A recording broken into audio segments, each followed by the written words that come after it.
ছোট মাছগুলো উঠেই ফেলাই যে কটা বাইরে পাই সমস্যা নেই।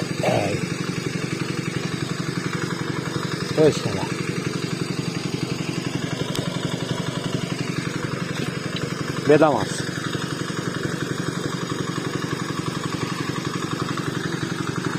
এক্সের মাছ, মাছ দেখলে মন জুড়াই যাওয়ানোর মতো অবস্থা। হেয়ার লেগেই মুই নাম নিয়ে পড়ছি, চিনতে হরতেই মুই কিন্তু মাছ ধরি এখন।